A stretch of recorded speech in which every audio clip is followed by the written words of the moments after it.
Salam sejahtera, terima kasih karena bersama dengan saya di Nazlin Unity Channel. Kerjasama Dr. Mahathir Perikatan Nasional boleh pecah belah rakyat, jejas kerajaan kata penganalisis.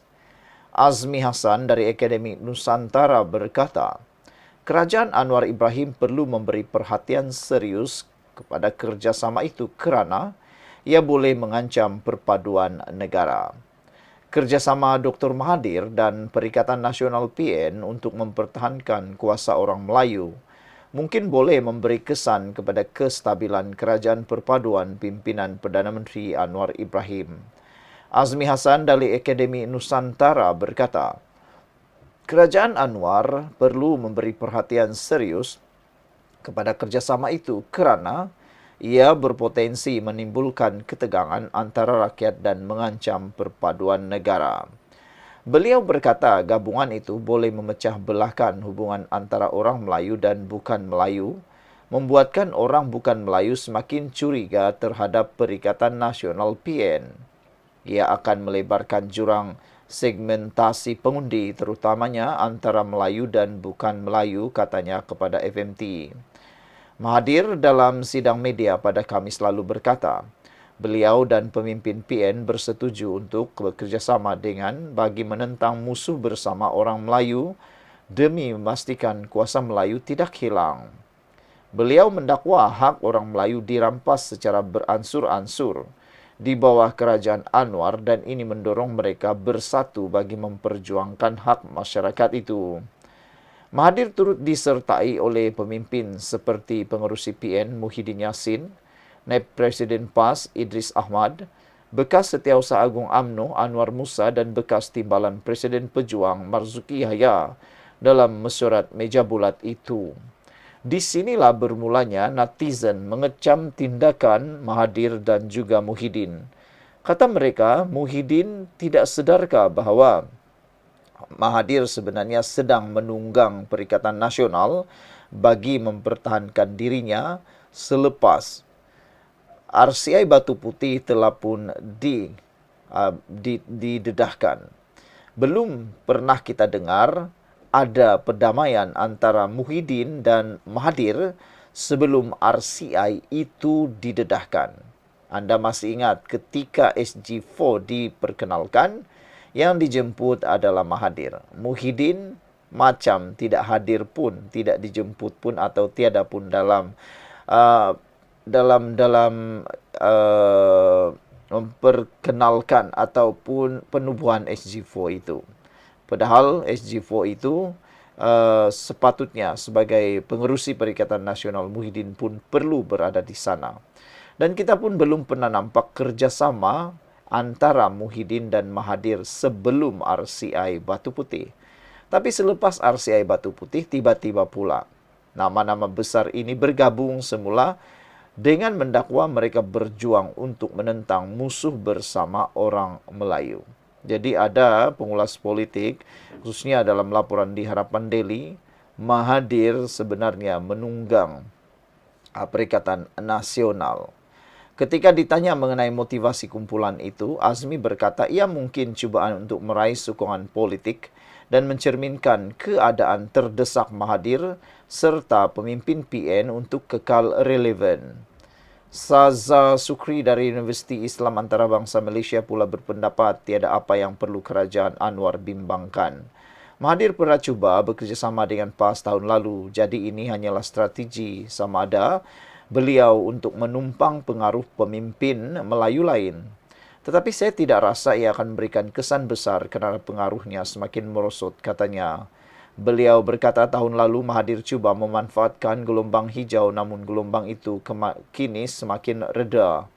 Kini mereka cuba menggambarkan kerajaan perpaduan sebagai jahat, satu langkah populis klasik, katanya. Namun ia sukar dilakukan kerana hubungan UMNO dan Pakatan Harapan kini lebih stabil.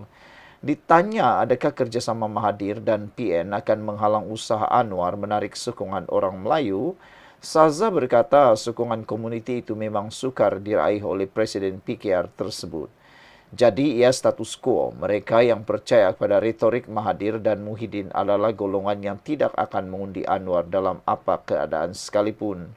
Tambahnya, Anwar perlu menumpukan perhatian kepada pengundi di tengah-tengah yang bersikap lebih sederhana dan mereka yang masih berada di atas pagar. Kumpulan ini terdiri daripada dua golongan, Melayu yang tidak konservatif dan mereka yang masih di atas pagar. Golongan ini mungkin Anwar mempunyai peluang untuk diyakinkan bagi menyokong kerajaannya, kata beliau. Sekian dulu, kita jumpa lagi. Salam sejahtera, terima kasih karena bersama dengan saya di Nazilin Unity Channel. Gagal rebut kuasa dalam Perikatan Nasional, PAS sindir bersatu di media sosial. Sekarang menjadi pertanyaan besar. Sampai bila Perikatan Nasional, perkawinan antara PAS dan Bersatu ini bertahan?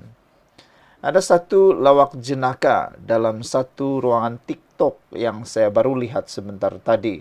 Di ruangan TikTok Tok Lobai Marang. Anda boleh cari di dalam TikTok, laman TikTok beliau.